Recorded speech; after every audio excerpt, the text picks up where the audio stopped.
Baik, sudah cepat kita tundukkan kepala kita berdoa.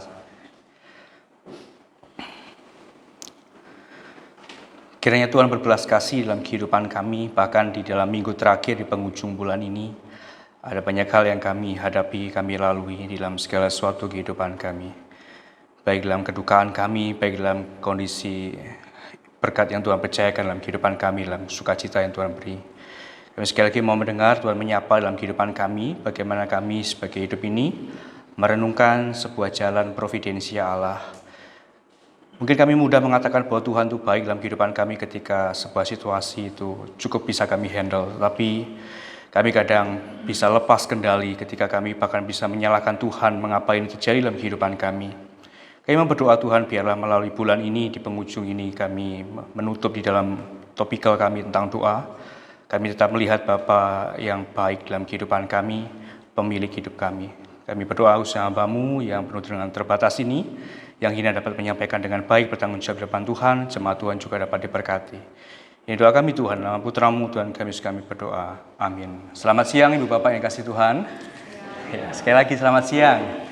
Ya, di penghujung bulan ini kita tetap melihat bagaimana topikal demi topikal dalam khotbah kita pada kali ini, yaitu di penghujung bulan, yaitu tentang doa ya.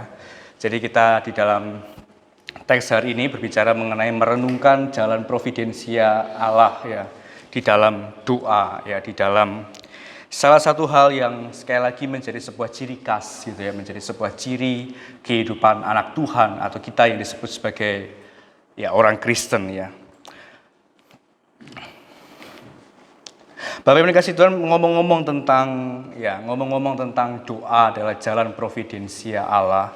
Itu kalau di dalam sebuah seni teater atau film itu kita biasanya kenal adalah behind the scene ya. Biasanya hal yang dikerjakan di balik layar gitu ya. Jadi kalau Ibu Bapak yang mengikuti ketika tentang menonton film atau Ibu Bapak yang suka dengan dunia film atau dunia teater, biasanya selain kita menikmati alur cerita, selain kita menikmati tokoh siapa tuh yang memainkan gitu ya. Kalau biasanya kita nggak ngerti judulnya apa, tapi kalau tokoh itu yang main, kita wajib nonton gitu ya. Biasanya kalau kita menikmati sebuah film atau seni teater gitu, biasanya selain kita ngomong tentang alur cerita yang kita nikmati atau tokoh atau setting tempat, ada hal yang lain ya, yaitu behind the scene ini ya, yaitu mengenai tentang suatu hal yang di balik layar. Ini biasanya mencakup ada beberapa hal ya Ibu Bapak ya. Biasanya di dalam bekerja di balik layar itu tentang sebuah produksi atau sebuah tentang efek suara atau bahkan penataan panggung gitu ya.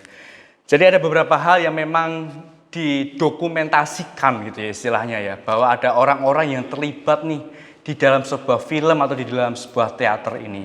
Jadi menunjukkan bagaimana ketika jalan cerita atau alur cerita itu sudah disetting dari awal hingga akhir, tapi ada orang-orang di balik layar itu yang mempersiapkan dengan detail ya.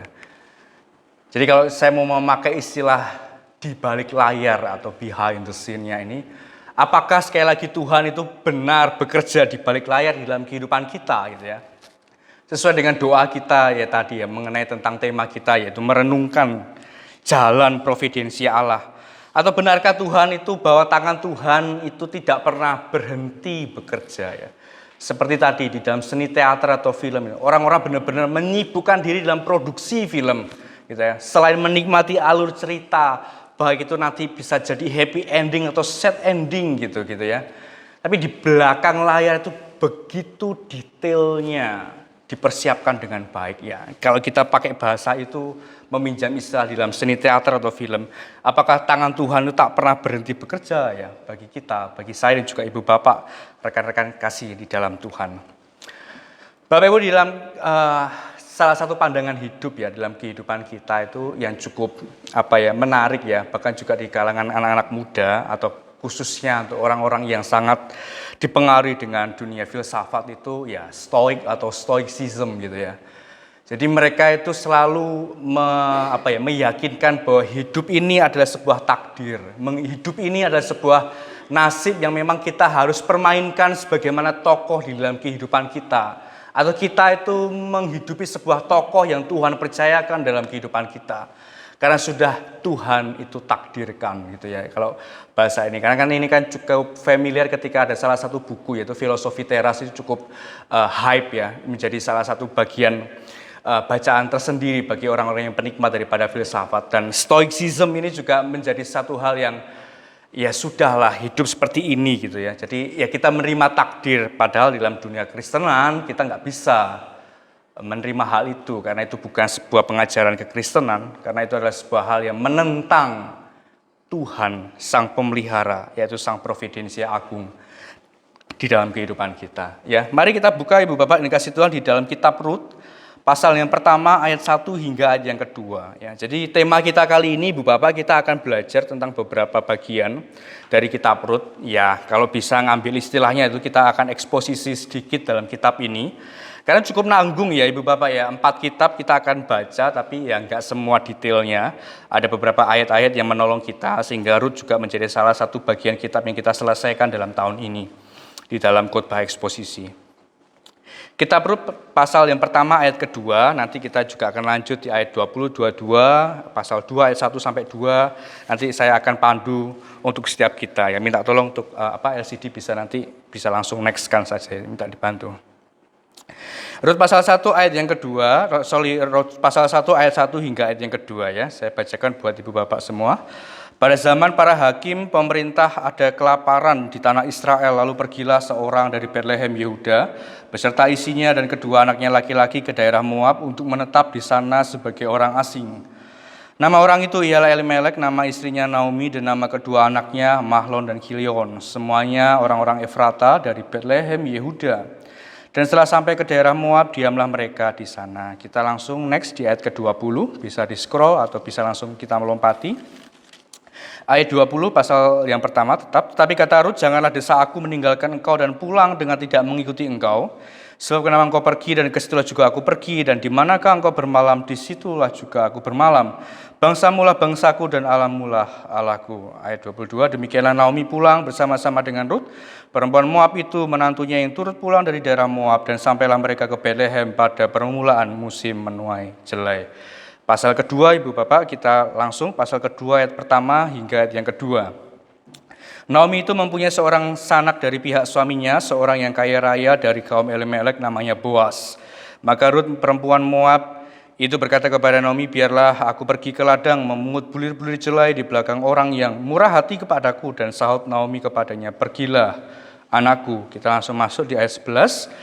Boas menjawab, telah dikabarkan orang kepadaku dengan lengkap segala sesuatu yang engkau lakukan kepada mertuamu sudah suamimu mati. Dan bagaimana engkau meninggalkan ibumu, bapamu dan tanah kelahiranmu serta pergi kepada suatu bangsa yang dahulu tidak engkau kenal. 12. Tuhan kiranya membalas perbuatanmu itu, dan kepada kiranya engkau dikaruniakan upahmu sepenuhnya oleh Tuhan Allah Israel, yang di bawah sayapnya engkau datang berlindung. Kita lanjut di pasal ketiga Ibu Bapak, ayat yang ke-16 sampai 18.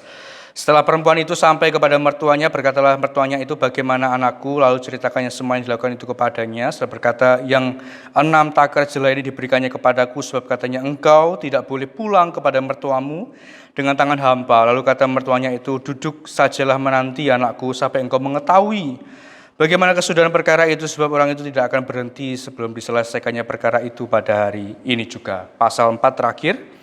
Ayat 14, pasal 4 ayat 14 sampai 17. Sebab itu perempuan-perempuan berkata kepada Naomi, terpujilah Tuhan yang telah rela menolong engkau pada hari ini dengan seorang penebus. Termasyurlah kiranya nama anak itu di Israel, dan dialah yang menyegarkan jiwamu dan memelihara engkau pada waktu rambutmu telah putih. Sebab menantumu yang mengasihi engkau telah melahirkannya perempuan yang lebih berharga bagimu dari 7 laki-laki. Dan Naomi mengambil anak itu serta meletakkannya pada pangkuannya, dan dialah yang mengasuhnya. Dan tetangga perempuan memberi nama kepada anak itu, katanya, pada Naomi telah lahir seorang laki-laki. Lalu mereka menyebut namanya Obed, dialah ayah Isai, ayah Daud. Ya, sampai sejauh ini bacaan kita, salah satu eksposisi di dalam khotbah kita di dalam penghujung bulan ini mengenai topikal doa pada siang hari ini. Bapak Ibu, dalam kitab Rut ini kita akan lihat salah satu bagaimana kita merenungkan jalan providensia Allah ya. Membawa kita semua memiliki kesadaran bahwa hal-hal yang kelihatannya sehari-hari yang kita lihat itu adalah hal yang biasa, tetapi kita lihat secara bagian utuh. Ya, saya tentu ini bukan kitab yang asing, nama-nama tokoh-tokoh itu sering kita dengar. Tapi kita merenungkan jalan providensial bahwa adalah campur tangan Tuhan yang dahsyat ya. Yang kita anggap bahwa di dalam jalan ceritanya itu ya sudahlah, jalan ceritanya seperti ini, kita bisa menikmati, bahkan kita bisa menebak. Bahkan kalau kita ngomong dalam bahasa kita sehari-hari, Ibu Bapak, rekan-rekan, bahwa itu adalah hal yang biasa gitu ya. Tapi kita lihat bahwa itu adalah hal-hal yang Tuhan percayakan bagi kehidupan anaknya yang merenungkan jalan providensianya. Bapak Ibu, salah satu keunikan dalam kitab ini yaitu Rut adalah kitab ini diberi nama ya Rut gitu ya. Jadi ada beberapa indikasi ya Ibu Bapak, dalam penamaan Alkitab ini memang ada beberapa. Kalau kita konteksnya gitu ya, dalam kitab Pentatuk ada Kejadian, Keluaran, 15 Ulangan gitu ya. Atau para hakim-hakim, atau kalau kita masuk mungkin lebih detail gitu ya, di dalam Perjanjian Baru. Misal surat-surat daripada Paulus. Mengapa surat-surat itu dinamakan beberapa tempat? Karena Paulus melayani tempat-tempat itu gitu ya. Tapi di dalam kitab Rut ini adalah seorang perempuan ya, kitab yang dinamakan kitab dengan nama perempuan, dan ini bukan orang dari Israel gitu ya, tapi orang dari Moab ya. Jadi kalau Ibu Bapak sedikit ingat gitu ya, Moab itu adalah salah satu musuh, bahkan ya dikatakan juga bebuyutan juga dengan Israel. Tapi sekali lagi kita lihat Ibu Bapak ya, ada satu hal yang Tuhan mau taruh di sini ya. Bagaimana sebuah keunikan salah satu kitab yang nanti melalui silsilah daripada Rut ada Tuhan kita Yesus Kristus Tuhan ya. Dari sisi seni penulisannya, kitab ini dimulai dengan dari akhirnya semacam sebuah inklusio ya, atau sebuah inklusi atau sebuah rangkuman yang singkat gitu Ibu Bapak ya, dengan Bethlehem.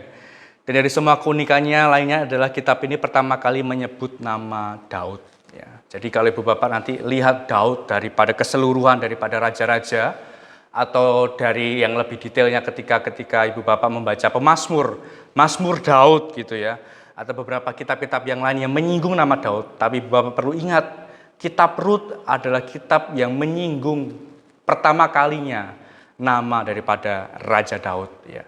Jadi kita lihat bahwa kita tidak mengira gitu ya, bukan hanya keunikan, tapi ini tidak mengira bahwa Rut itu Tuhan pakai yang akan menjadi sebuah garis keturunan daripada Raja terbesar Israel dan menjadi ya turun-temurun daripada Yesus Kristus Tuhan.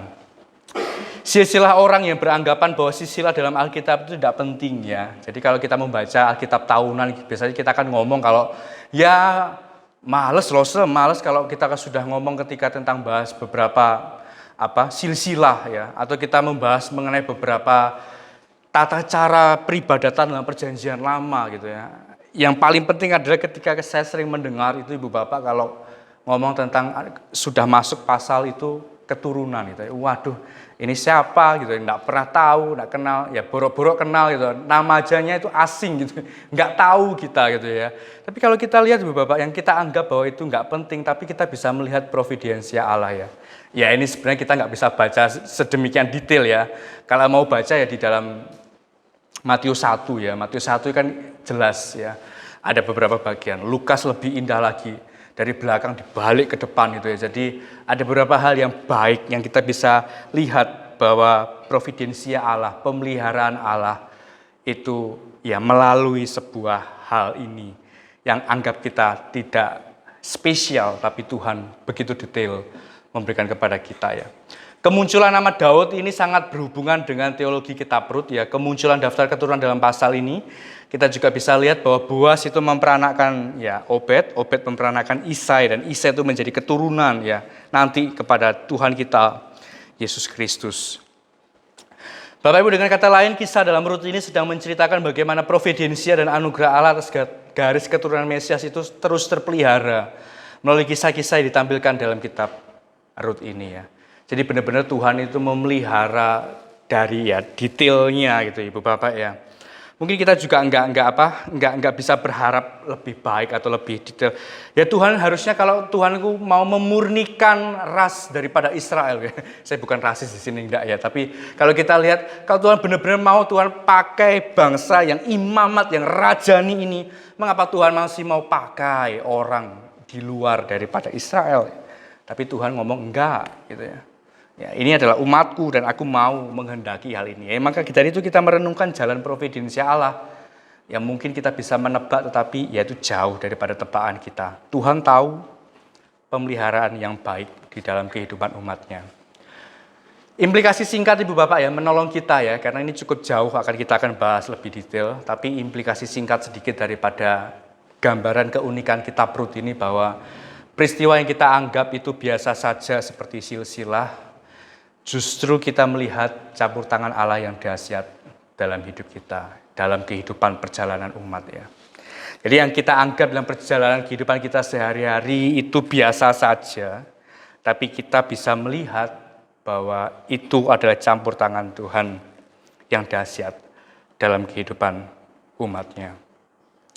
Bapak kita akan bahas dalam pasal yang pertama itu tahu-tahu Rut dan Naomi itu menghadapi sebuah fase atau masa yaitu tentang sebuah kelaparan yang hebat. Ya ini tentu juga menjadi sebuah tanda nanti di akhir zaman gitu ya. Kalau kita mau pakai bahasanya kitab Wahyu, beberapa tanda itu juga tentang kelaparan. Yaitu ada juga tafsir yang mengatakan bahwa ketika kelaparan itu Tuhan itu meninggalkan umat gitu. Ada juga mengatakan demikian. Tapi ya sebagaimana mestinya gitu Bapak ya. Memang fase daripada gradasi moral atau sosial itu mengenai tentang kelaparan selalu ada, selalu muncul dalam narasi Alkitab. Kelaparan dalam kitab Rut ini terjadi dalam era hakim-hakim dari saat kematian Yosua sehingga muncullah monarki Israel, yaitu pemerintahan Raja Saul. Hakim-hakim ini identik dengan terjadinya ya sebuah dekadensi ya. Ada sebuah ya gradasi moral ya. Umat itu ya siklusnya daripada kehidupan bangsa Israel ya. Dia jatuh, dia merengek, dia meminta Tuhan menolong, Tuhan kasih hakim, Tuhan kasih orang yang Tuhan menjadi hambanya.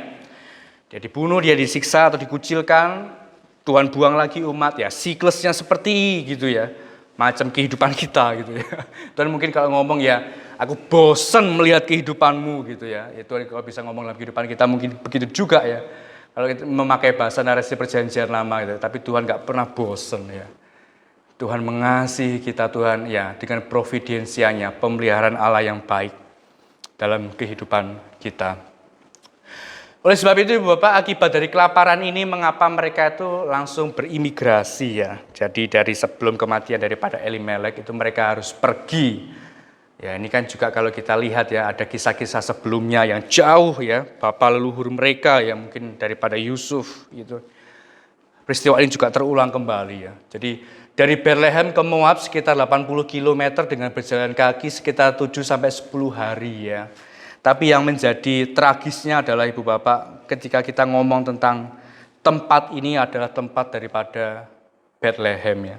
Bethlehem kita ngomong yaitu rumah roti. Tapi bagaimana mungkin rumah roti bahkan Efrata itu berbuah roti yang terus menghasilkan tapi negeri itu dilanda sebuah kelaparan. Ya, ini menjadi sebuah pertanyaan yang besar juga mengapa itu hal itu bisa terjadi ya. Sampai ya Elimelek ini juga dari keturunan raja atau Ibu Bapak ya. Tapi mengapa dia juga harus pergi menjadi orang asing? Kita lihat bahwa ya dalam providensia Allah ya kadang Tuhan itu izinkan kita hadapi ya ini ya kesulitan. Dalam arti Tuhan sebenarnya dalam kondisi kehidupanku itu aku bisa untuk menghadapi ini gitu ya. Bahkan secara definisi bahwa Efrata dan Bethlehem itu adalah rumah roti tapi terjadi kelaparan gitu ya. Dalam kehidupanku mungkin aku bisa menghadapi ini tapi mengapa Tuhan itu seakan itu mengasingkan aku. Atau menarik diriku kepada sebuah tempat yang mungkin aku gak pernah kenal. Gak pernah tahu di dalam kehidupanku. Nah Tuhan itu mau supaya kita ya sekali lagi ya bergantung atau berserah penuh kepada Tuhan. Tapi perjalanan Rut Ibu Bapak, perjalanan Naomi pun juga enggak segampang itu ya. Mereka harus kepada negeri yang asing, nanti kita akan belajar. Yang pertama Ibu Bapak, doa itu adalah mengajari kita di dalam poin pertama ini mengenai tentang providensianya yang terlihat ya, yang visible ya. Jadi providensia Allah, pemeliharaan baik itu yang pertama adalah Tuhan itu memberikan kita sebuah pemeliharaan di dalam visualisasi kita, di dalam pandangan mata kita ketika kita berdoa. Bahwa ketika Naomi dan Rut memasuki Bethlehem, penduduk Bethlehem sedang dimulainya panen jelai ya. Jadi ketika masa kelaparan itu sudah selesai Ibu Bapak, dia pergi kembali ke Bethlehem, dan Bethlehem saat itu settingnya sudah berbeda ya. Yang ketika dia pergi meninggalkan Bethlehem karena kelaparan, tetapi dia masuk lagi ke Bethlehem, hidupnya muter-muter Ibu Bapak ya. Kalau kita lihat siklusnya ini ya. Tapi ya inilah, Tuhan itu ya ketika kita disuruh merenungkan jalan providensianya itu ya, Tuhan itu kadang membuat kita ya muter-muter supaya kita ngerti gitu ya dalam perjalanan kita ya. Kita lanjut ya, next ya. Ketika Naomi dan Rut memasuki Bethlehem, penduduk Bethlehem itu sedang dimulainya panen jelai. Hal ini mengingatkan Naomi pada peristiwa beberapa tahun sebelumnya ketika keluarganya meninggalkan Bethlehem dan pindah ke Moab. Mereka berada dalam kondisi kelaparan ya. Tentu Ibu Bapak secara psikologi, wah ini suka sekali lagi, saya juga suka psikologi ya. Secara dalam di kehidupan kita gitu ya, pasti kita nggak bisa lepas daripada kenangan atau hal yang lalu gitu ya. Ada gambaran-gambaran yang membuat kita menjadi trauma, membuat kita gambaran kita menjadi sebuah, apakah benar Tuhan, ini yang harus aku lalui. Padahal yang dulu itu, aku itu benar-benar mau mati kelaparan nih. Kalau saya mau bahasakan pakai bahasa ya, Naomi dan juga Ruth gitu ya. Ya, demikian juga dalam kehidupan kita gitu ya. Tuhan, dulu itu aku benar-benar nggak bisa loh kalau tanpa Tuhan.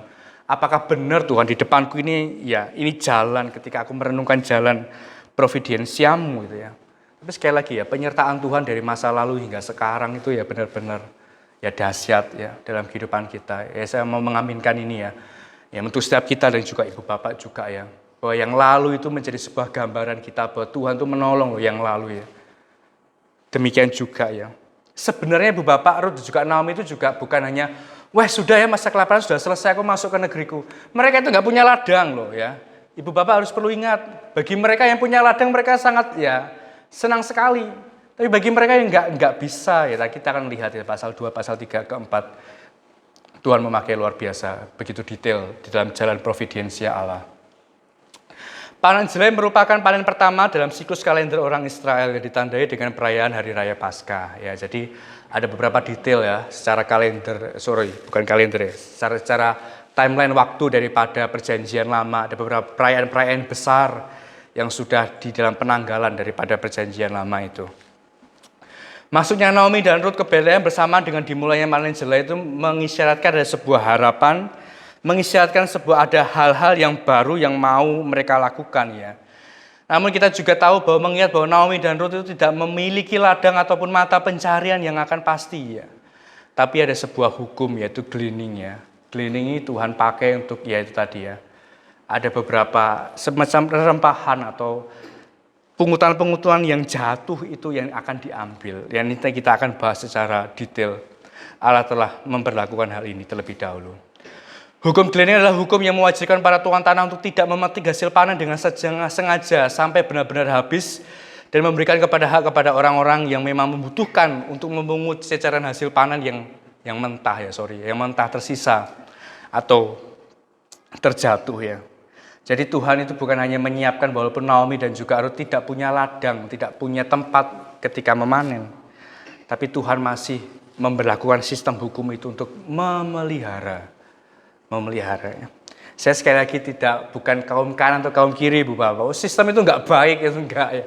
Tapi kita tetap lihat ya bahwa ya Tuhan itu memelihara dengan itu ya hukum atau dengan tata cara, dengan prosedur ya, dengan hal-hal yang Tuhan taruh di dalam kehidupan ya sosial atau society kita ya satu dengan yang lain ya. Itu penting untuk kita juga pahami di dalam kehidupan kita sebagai orang Kristen. Bapak Ibu, ada salah satu buku yang menarik juga ya daripada ya John Flavel ini ya, salah satu orang reform juga yang menjelaskan buku-buku mengenai tentang providensia Allah ya. Dia mengatakan bahwa providensia Allah yang visible, yang terlihat, yang nyata, yang visual, yang secara nyata kita melihat dengan mata kita, itu membawa kita tuh memikirkan tidak ada yang kebetulan di dalam diri anak-anak Tuhan. Ini sangat ya mengcounter ya dengan pandangan tadi ya tentang stoicism ya, dengan orang-orang yang mempercayakan bahwa inilah takdirnya Tuhan gitu ya. Tapi ini jelas ya Tuhan ya pandangan kita sebagai orang reform ya. Kita patahkan bahwa tidak ada yang kebetulan di dalam perjalanan kehidupan kita, ya. Jadi kita bisa mendefinisikan bahwa keadaan demi keadaan, dan itulah realita yang kita sudah bahas di minggu lalu, bahwa itulah realita yang sesungguhnya yang dilihat oleh Allah, bukan oleh kita. Jadi realita yang Tuhan percayakan dalam kehidupan kita bukan dengan apa yang kita lihat, Ibu Bapak, tetapi dengan mata Tuhan yang melihat hidup kita keadaan demi keadaan. Waduh, ini kalau direnungkan benar-benar kita secara manusia mungkin memberontak gitu ya. Gimana ini gitu ya. Tapi kita bisa ya mau menaruh bahwa ya sikap hati kita kepada Tuhan, bahwa Tuhan yang melihat hidup kita secara realita, bukan diri kita yang melihat realita itu, baru kita menyalahkan Tuhan. Bapak Ibu, Reform menjelaskan bahwa ada sebuah providensia itu beberapa hal ya, yaitu salah satunya adalah retrospektif ya, atau evaluatif. Providensia yang dinilai oleh manusia setelah peristiwa itu awal itu terjadi gitu ya. Jadi semacam itu tadi ya, semisal tadi ya tentang Ruth sama Naomi masuk gitu ya. Wah, Tuhan tuh pasti memelihara ya, dengan hukum gleaning itu mereka itu pasti akan terpelihara dengan baik. Ya, kita langsung mematok tuh dari awal. Tapi pada kenyataan juga tidak gitu ya. Ruth harus berkenalan dengan Boas. Harus menjelaskan beberapa detail bahwa Tuhan juga memakai Boas itu menjadi sebuah keturunan juga nanti pada kedepannya. Tapi kita secara manusia itu kadang, Ibu Bapak ya, kadang kita langsung bukan menghakimi ya, tetapi langsung menilai secara cepat di bagian depan gitu ya. Misal gitu ya, kita nggak pergi ke gereja karena hujan ya. Tuhan 10 menit lagi kalau hujan itu Tuhan ya, berarti aku nggak ke gereja. itu kan kadang kita juga ngomong bahwa itu kita ya menilai pemeliharaan Allah atau suatu hal yang real dalam kehidupan kita, itu dengan cepat untuk memutuskan di bagian depan gitu ya. Misal di dalam usaha atau pekerjaan, misal Ibu kongko bisnis dengan ya beberapa rekan-rekan yang lain. Tuhan ini kalau ini goal Tuhan gitu ya, wah ini aku benar-benar mau memberikan yang terbaik buat Tuhan gitu ya. Ya tapi pada kenyataan perjalanan juga, oh sebentar Tuhan, ada suatu hal yang lain gitu ya. Enggak begitu juga Ibu Bapak ya, tapi kita harus lihat begitu detail campur tangan Tuhan, nggak bisa kita langsung bukan menghakimi, memutuskan kesimpulan bahwa di awal itu terjadi, maka Tuhan itu akan berkehendak lanjut ya gitu ya, enggak semacam itu ya. Maka itu ya tetap ada misteri dalam kehidupan kita, itu tetap ada ya, misterinya daripada Tuhan ya, karena itu bagian Tuhan. Satu yang bukan bagian darimu ya jangan kamu ketahui, tapi bagian yang sudah aku berikan kepadamu dalam Alkitab ya, itu harus kita pelajari. Bapak Ibu, implikasinya adalah providensia saat yang kita rasakan secara sadar maupun tidak sadar akan terus dievaluasi melalui providensia retrospektif ya, atau evaluatif ya, evaluasi dalam diri kita ya, di masa-masa selanjutnya. Jadi berdoa itu melihat kehadiran tangan Tuhan dalam perjalanan hidup ini ya. Jadi ya itu ya, tetap kan tema kita kan doa itu merenungkan, ya merenung memang gitu Bapak ya. Merenungkan jalan providensia Allah. Kadang Tuhan membuat kita itu berhasil, ya terima kasih Tuhan, puji Tuhan. Ya. Tapi Tuhan membuat kita juga bisa masuk dalam bayang-bayang, memakai istilah pemazmur ya. Lembah kelam gitu ya, kedukaan kita gitu. Ya memang gak mudah ya, memang ya dengan orang terkasih, tapi sekali lagi kita mau merenungkan jalan providensia Allah dalam kehidupan kita. Bahwa tangan Tuhan itu ya menuntun hidup kita. Ada salah satu disiplin doa Ibu Bapak ya mengenai tentang Visio Divina ini. Ini salah satu juga kan Lose Jonathan dulunya juga si rohani ya. Jadi dalam beberapa kampus ada kegiatan beberapa si. Nah, Lose Jonathan juga bagian si rohani. Jadi ada beberapa kegiatan-kegiatan itu yang menolong para ya umat Tuhan atau ya para mahasiswa yang dulu. Ini juga dapat diaplikatifkan juga ya dalam kehidupan perjalanan kehidupan kita. Ini juga tidak kalah kuat dengan Lectio Divina. Ibu Bapak juga sempat dengar ini ya, membaca Alkitab berulang-ulang, ya kontemplasi dengan beberapa bacaan yang mengulang-ulang gitu ya. Dan ada salah satu juga disiplin yang ini yaitu mengenai Visio Divina ya, berdoa dengan mata hati ya. Ada sebuah disiplin rohani dalam kita berdoa menolong kita memvisualisasi akan providensia Allah dalam kehidupan kita. Ya contoh Ibu Bapak kan settingnya seperti ini ya. Kalau ke depan ya pasti kita melihat salib yang ada di belakang saya ya. Jadi melihat bahwa visualisasi penderitaan kasih Tuhan itu bercampur di sana ya. Ada keadilan dan kasih di sana ya. Jadi kita bisa melihat sebuah ya Visio Divina di dalam bagian ini. Visio Divina itu mengajak untuk melihat secara ilahi ya. Visio Divina memiliki akar yang sama dengan praktek kuno yang saya jelaskan tadi mengenai Lectio Divina ya. Jadi Visio Divina juga menjelaskan ada sebuah ya lukisan-lukisan, gambaran-gambaran yang menolong gitu ya. Jadi kan memang ada ya lukisan-lukisan yang baik. Ada salah satu buku Ibu Bapak penerbitan juga Momentum juga ya, ada beberapa kumpulan lukisan itu, ada beberapa gambaran yang baik juga. Menolong kita juga memvisualisasi ya bagian hal ini tentang ya pemeliharaan Tuhan, melihat secara ilahi ya.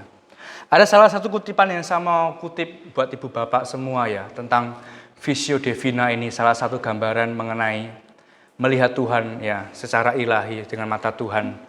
Melihat kita ya. Tuhan tolong aku untuk aku boleh mengerti apa yang Engkau lihat kepadaku ya. Apa yang Engkau sesungguhnya lihat tentang aku, melihat aku dari sudut pandang Allah. Melihat aku ya. Jadi ini bagian penting juga. Ini salah satu kutipan yang saya ambil dari beberapa bapak gereja yang ya hidupnya ya mereka kan selalu ya di dalam kebiaraan hidupnya ya, bukan hanya menetap di sebuah tempat tapi sangat kontemplatif gitu dalam hidupnya ya. Dia mengutarakan kalimat ini bahwa Tuhan tolong aku untuk aku boleh mengerti apa yang Kau lihat kepadaku. Apa yang Kau sesungguhnya lihat tentang aku, melihat aku daripada sudut Allah, melihat tentang aku ya. Jadi kita bisa melihat hidup kita dengan cara pandang Tuhan, melihat diri kita. Jadi providensia Allah yang terlihat Ibu Bapak itu adalah providensia Allah itu lebih bijak daripada pikiran kita. Apakah benar itu Visio Divina itu tidak ada kelemahan? Ya pasti ada kelemahan. Kadang-kadang kita juga bisa abstrak gitu ya. Kalau melihat sebuah pandangan atau apapun, waduh jangan-jangan ini, jangan-jangan itu. Malah kita menjadi menjadi takut sendiri gitu ya. Ya tentu pikiran kita sangat ya dipengaruhi dengan kebebalan, kedegilan hati kita dengan dosa. Ya puji Tuhan itu sudah dibereskan. Tapi kita masih bisa berdosa ya. Tapi providensia Allah itu lebih bijak daripada pikiran kita ya. Amsal kitab hikmat menjelaskan bahwa hati manusia itu memikirkan jalannya, tetapi Tuhanlah yang menentukan arah langkahnya ya. Jadi kita sekali lagi, kita terbatas, kita memohon pertolongan Tuhan ya, belas kasih Tuhan ya, supaya ya kita memikirkan bagaimana jalan Tuhan terjadi dalam kehidupan kita. Bapak Ibu, terkadang kita tidak puas dengan pemeliharaan Allah, padahal Allah itu sudah memberikan segala sesuatunya kepada kita ya. Terkadang ya Ibu Bapak ya, terkadang tapi lebih kesering ya. Bukan terkadang itu terkadang karena enggak ya dalam seminggu saya cuma hanya sekali mempertanyakan mengapa Tuhan ini terjadi dalam kehidupanku gitu ya. Enggak ya, tapi terkadang itu mungkin kita koreksi kali ya kata ini ya. Kita tidak puas dengan pemeliharaan Allah ya. Padahal Allah itu sudah memberikan anaknya mati untuk kita ya. Jadi sekali lagi Ibu Bapak, mari kita merenungkan dalam kehidupan kita. Ya mungkin permintaan kita saat ini mungkin stop, tunggu dulu gitu ya. Atau jangan itu, aku berikan yang ini. Nanti dulu aku tarik bagianmu dalam kehidupanmu. Karena itu sudah menjadi ilah lain dalam kehidupanmu. Ya itu bisa jadi dalam kehidupan kita. Bapak Ibu, kalau kita pakai bahasa pemazmur ya tentang providensia Allah yang terlihat ya. Kalau pemazmur menjelaskan bahwa ketika aku melihat langit tangan buatanmu, apakah manusia itu sehingga engkau ya memikirkannya atau mengindahkannya bagiku. Tapi kalau kita mau pakai bahasa pemazmur dengan pemeliharaan Tuhan ya, ketika aku melihat salib dan anakmu ada di sana, siapakah aku sehingga engkau memikirkan aku ya. Ini penting ya untuk kita pahami. Kita bisa pakai bahasa pemazmur, mempertanyakan ya identitas kita ya, tapi Tuhan sekali lagi menolong kita dengan gambaran yang Tuhan beri dalam kehidupan kita, melihat cara pandang Tuhan melihat kita.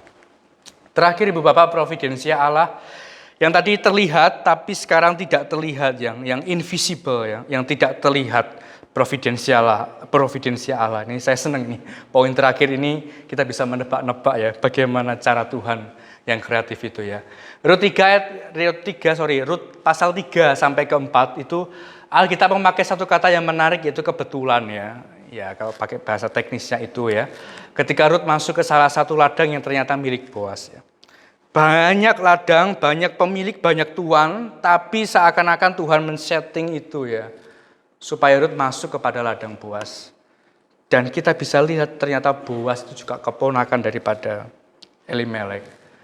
Ya, suami daripada Naomi. Ya, sekali lagi ini mungkin secara pakai bahasanya Alkitab atau bahasa kita kebetulan ya. Tapi sekali lagi kita lihat bahwa ada tangan Tuhan yang tidak terlihat itu ya seakan ya mengarahkan gitu ya. Ya kamu nggak boleh masuk ladang itu ya. Tapi Tuhan giring untuk masuk kepada ladang daripada Boas ya. Dengan kata lain masuknya Rut ke sebuah ladang yang tidak diketahuinya merupakan sebuah skenario tersembunyi dari Allah yang mengatur semuanya. Ini kata yang baik ya, skenario ini ya. Karena kita kan juga banyak skenario dalam kehidupan kita ya. Tuhan kalau aku gagal ini, aku mau melakukan hal yang ini. Tuhan kalau aku gagal yang ini, aku melakukan hal yang itu gitu ya. Tapi kita lupa Ibu Bapak ya, skenario-nya Tuhan itu jauh ya. Jauh sekali lagi ya, daripada apa yang kita pikirkan kadang. Tapi kita nggak bisa mengapa Tuhan ini terjadi gitu ya. Ya karena Tuhan pemilik skenario, Tuhan pemilik rencana itu dalam kehidupan kita ya. Bapak Ibu kebetulan tersebut mencakup masuknya Rut ke dalam milik Boas yang ternyata tidak diketahui oleh Rut adalah kerabat saudara jauh Elimelek mertua daripada Rut ya sendiri yaitu Elimelek. Semua detail-detail tersebut tidak ketahui ataupun disadari oleh Rut secara invisible, secara nggak terlihat karena Rut itu kan nanti kan settingnya itu kan melapor kepada Naomi setelah ia berpulang ya ke ladang daripada Boas itu ya. Dia hanya pamit. Aku mau pergi ke ladang ya untuk mencari suatu hal yang bisa kita makan atau kita bisa ya survive beberapa hari gitu ya. Tapi dia nggak menceritakan bahwa itu adalah milik ladang daripada Boas. Dan adalah invisible daripada Allah sendiri ya. Bapak salah satu buku catatan yang baik yang wajib kita juga baca dan juga pelajari dan di perpustakaan kita juga ada ya. Ini sebenarnya buku lama juga literatur yang lama juga tapi menolong kita ya ada beberapa poin yang baik ya. Agustinus ya. The City of God ya. Allah tidak melalui proses berpikir dari satu langkah ke langkah berikutnya ya. Jadi Tuhan itu sekali lagi ya nggak mengenal istilah yaitu tadi ya tidak melalui proses berpikir dari langkah demi langkah ya. Tapi kita dituntut secara realita tuh step by step, langkah demi langkah gitu ya. Yaitu yang jadi misterinya yaitu ya. Tuhan itu nggak melalui karena Tuhan itu ya absolut ya segala sesuatu itu ada di dalam jauh pikirannya gitu ya. Tapi kita kan nggak bisa ya. Kan pola kita kan terbiasa terdikte gitu, langkah demi langkah ya. Ia merangkum segala sesuatu dengan ketidakberubahan absolut sehingga hal yang terjadi dalam waktu dipahaminya sebagai kehadiran Allah yang teguh dan kekal. Hal ini menandakan bahwa pengetahuan Allah itu lengkap dan utuh. Ya. Jadi Tuhan itu punya gambaran besar buat kita Ibu Bapak, tapi kita perjalanannya adalah kita langkah demi langkah ya. Jadi tetap ada misterinya gitu ya. Nah itu maka dari itu kita merenungkan jalan providensia Allah, invisible, yang tidak terlihat di ujung jalan kita nanti. Jadi Bapak providensia Allah, providensia bukan sekedar prapengetahuan, ya kita ngomong bahwa providensia itu prapengetahuan. Yaitu kita nggak bisa penuh pengetahuan itu karena langkah demi langkah. Melainkan melibatkan kehendak aktif Allah yang memerintah daripada segala sesuatu. Ya, Katekismus Heidelberg yang juga mengatakan bahwa apakah pemeliharaan Allah itu yang kita juga pelajari bahwa kekuatan Allah yang maha kuasa dan yang hadir di segala tempat dia memelihara langit dan bumi serta semua makhluk seakan-akan dengan tangannya sendiri dan memerintahnya sehingga daun rumput hujan dan kemarau ini menandakan bahwa detail-detailnya ya masa kelimpahan dan kekurangan makanan dan minuman dan segala hal yang tidak menimpa kita secara kebetulan tetapi datang dari tangan Bapa saja. Ya, Katekismus juga menolong kita ya, pengajaran kita sebagai orang reform yang belajar mengenai katekismus juga ya. Juga menjelaskan bahwa pemeliharaan Allah itu ya tidak ada yang kebetulan. Tuhan demikian yang Tuhan sudah lakukan dalam kehidupan kita ya. Menunjukkan bahwa tangan Tuhan Allah itu bukan hanya bekerja dalam perkara-perkara yang luar biasa, tetapi Tuhan juga dalam segala perkara sederhana sehari-hari. Dalam kehidupan rumah tangga Ibu Bapak gitu ya. Dalam kehidupan sehari-hari, hal-hal yang mungkin kita anggap biasa saja, tapi ya Tuhan itu menolong kita. Jadi doa kita ya sekali lagi ya, kalau saya mau pakai bahasa tadi ya tentang Visio Divina ya, kiranya Tuhan menolong kita dapat melihat bagaimana Tuhan memandang kita, bukan kita memandang realita yang kita ada di depan. Ya tentu hidup adalah sebuah realita, tapi bagaimana kita melihat seperti Tuhan melihat kita, ya itu penting dalam kehidupan kita.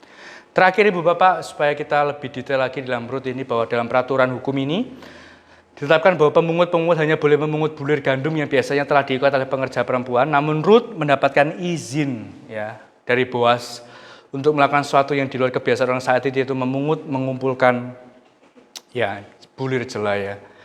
Boas juga memberikan perintah khusus ini ya sekali lagi ya. bukan hanya diperbolehkan, tetapi Boas juga dikasih perintah khusus kepada karyawannya supaya tetap menjaga daripada Ruth ya. Dan kita juga lihat Bapak ya, kalau mau lebih detail ya pemeliharaan Allah ya dalam kisah ini ya. Ada satu evangelai ya, kalau kita bahasakan ini juga cukup buat makan beberapa hari ya di dalam pemeliharaan Allah yang setia ya. Terakhir Ibu Bapak, implikasinya adalah melihat cara kerja Allah pada Naomi dan Ruth di pasal ini seharusnya membuat manusia terkagum dengan variasi cara Allah memelihara umatnya ya. Jadi kita bisa melihat variasi Allah kreatifnya Tuhan memelihara kehidupan kita ya dengan cara yang invisible, yang tidak terlihat, tapi seakan Tuhan itu bekerja